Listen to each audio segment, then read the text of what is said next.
That night, Nnedi lay awake, Adanma's harsh words echoing in her mind. She wrestled with her choices: remain in a home where she felt increasingly unwelcome, or return to a village that offered nothing but hardship. The decision tormented her, each option fraught with challenges.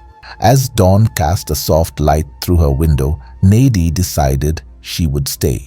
She chose to remain for the children who looked to her for warmth and for her own future. Despite the challenges, she held on to hope for a change, for Adanma's heart to soften, or for a new path to open. Nnedi focused on her studies and the children, creating a small haven of routine and affection. She waited for the storm raging within Adanma to subside, hoping for peace to return to the home Orji had left, a peace that now seemed as far away as the horizon, yet as vital as the air they breathed. Brace yourself for what comes next. The story is about to take a darker turn. As the narrative of Nnedi's life under Adanma's roof unfolded, darker days followed. Young and confused, Nnedi experienced her first menstruation. Unaware of what was occurring and scared by the change, she turned to Adanma for guidance, but received none.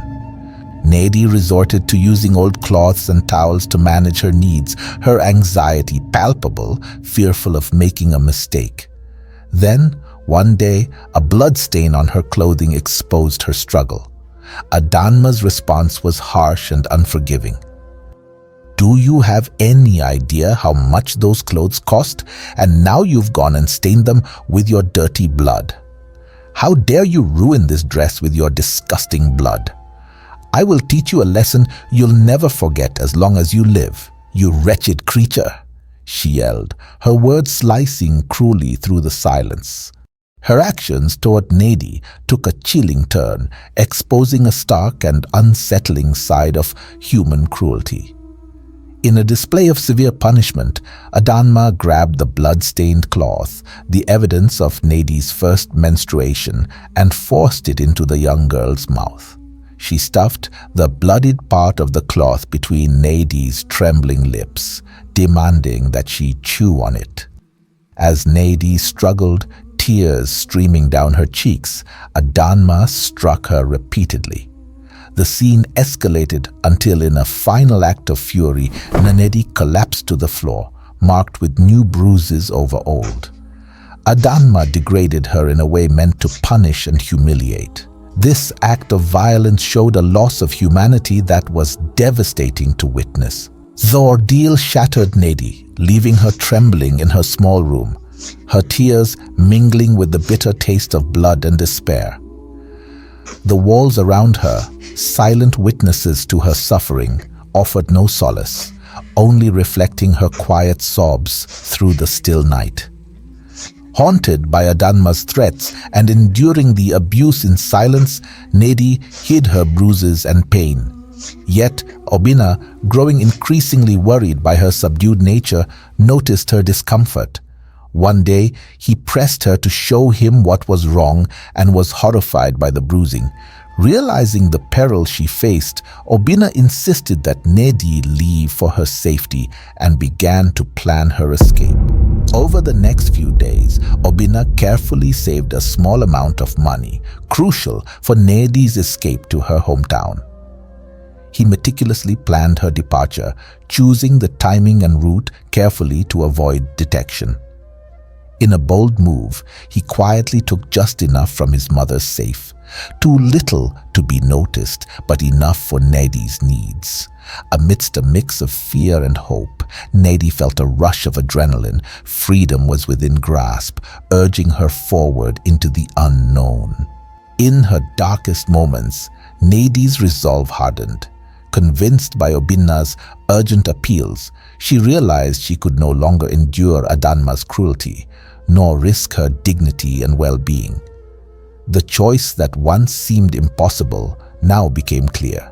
She had to leave, not just for her physical safety, but for her own peace of mind. Nnedi's journey was full of challenges, but the memories of Orji's kindness and the love of the children spurred her on. She returned to her village, now empowered and ready to face her past and contribute to her community with new strength and wisdom. Back in Adanma's household, Adanma faced the stark reality of her actions. Her home felt emptier and her heart heavier as days turned into years. Nnedi's departure, which at first seemed a relief, slowly became a harsh reflection of Adanma's own pain and the severity of her past deeds. The road to redemption was long and fraught with uncertainty, but it was a path Adanma knew she had to tread, hoping to one day fully grasp the true cost of her actions and the compassion she had once discarded. In the quiet of her empty home, as months went by, Adanma faced the harsh truth of her past deeds. Each day, the absence of Nnedi, once a relief, slowly carved a deep hollow of regret in Adanma's soul. Overwhelmed by the demands of her young triplets and without her husband Orji, she struggled alone, finding no help, willing to stay due to her past harshness. In her sorrow, Adanma turned to farming, seeking solace and a means to sustain her family. But tragedy struck when her daughter Ngozi fell ill. The illness came swiftly and mercilessly, and before Adanma could seek help, little Ngozi's gentle breaths ceased in her arms. The loss shattered her already fragile world. Grief upon grief piled upon her, each blow more devastating than the last. Standing by Ngozi's grave, overwhelmed by grief and loss, Adanma realized the road to redemption loomed before her, daunting yet necessary. With tear-stained cheeks, she knew she had to change, to become someone worthy of the love and trust she had so carelessly squandered. She vowed to tread this path, not just for herself, but for the memory of her husband Orji and her beloved daughter Ngozi, and the hope of mending the remaining bonds with her children. As the years passed, Adanma found herself navigating the journey of motherhood alone, which led to profound personal changes. She turned to Christianity with intense devotion, dedicating her life to her faith. Adanma became a constant fixture at the church, spending more time there than anywhere else in the village, seeking to atone for her past and find redemption through Christ. Each year brought Adanma a mix of joy and sorrow as she watched her two daughters marry in quick succession. Her heart filled with pride at their weddings, but a somber shadow loomed over these joyous events. Each daughter struggled with infertility, their years of hopeful attempts marred by disappointment, weaving threads of sorrow into their lives. This cycle of hope and heartbreak struck a chord with Adanma, echoing her own experiences of pain and redemption. Her daughter's tears reflected her own regrets and the lessons of compassion that now guided her life.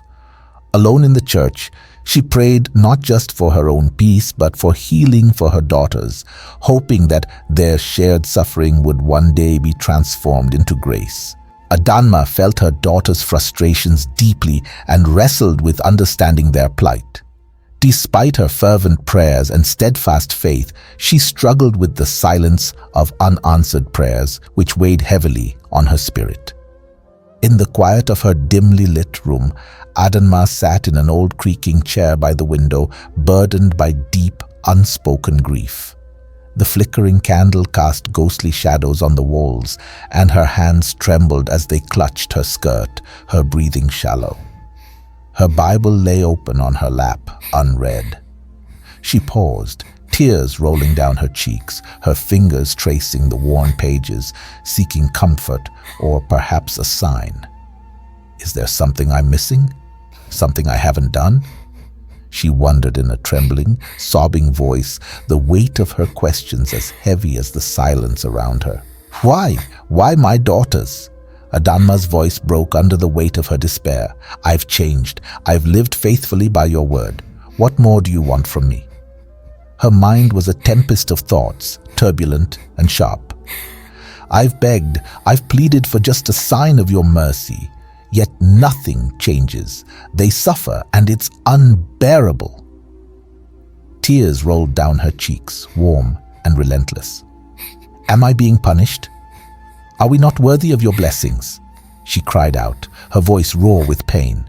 The walls of her room seemed to press closer, echoing her sobs. Leaning forward, she rested her forehead against the cool window glass. I've devoted myself to you, sacrificed everything. Please don't turn your back on us now. Her body was racked with sobs, each one echoing years of hidden fears and frustrations. I can't do this alone, she whispered into the stillness, her voice hoarse with emotion. Please don't abandon us. Adanma's heartfelt plea filled the quiet room.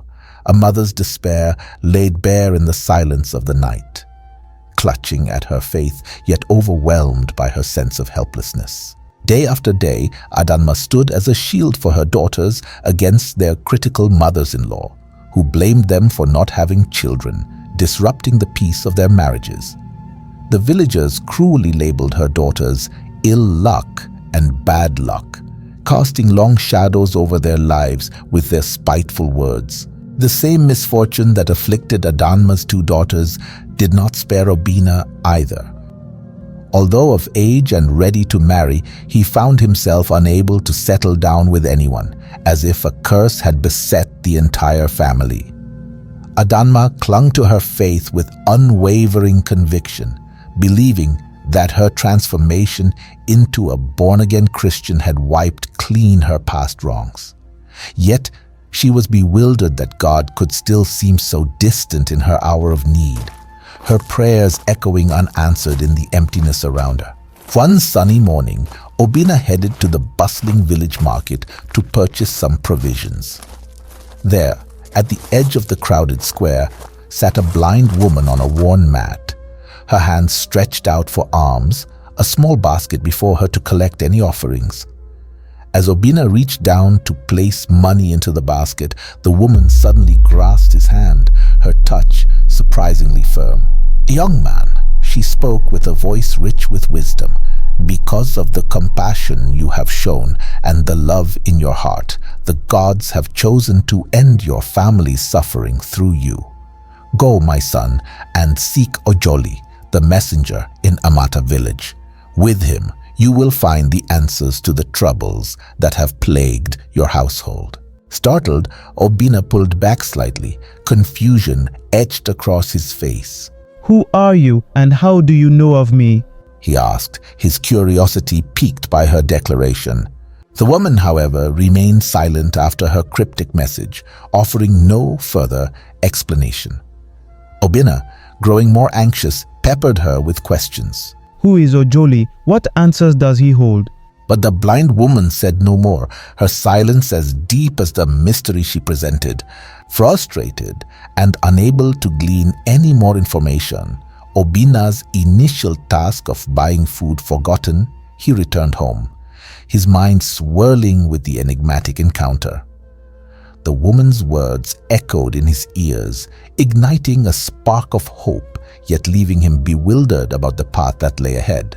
His return was marked by a restless energy.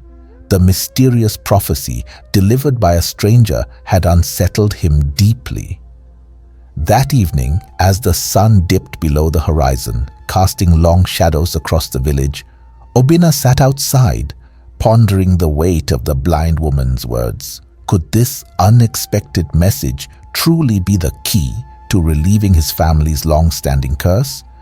Disoriented and troubled, he knew telling his mother, a woman who believed herself redeemed and her past sins washed away, would lead nowhere. Seeking support, he rushed to his sisters, but they initially dismissed his claims about the encounter he had with the old woman. After much debate, driven by desperation and the lack of any other solution, they reluctantly agreed to follow the advice from Obina's encounter and seek out Ojoli, the village sage, hoping he could shed light on their dark circumstances. The next day, Obina and his sisters embarked on their journey to Amata, the neighboring village, to seek the wisdom of Ojoli, the sage. Their path led them deep into the dense forest surrounding Amata village, where Ojoli's hut was hidden.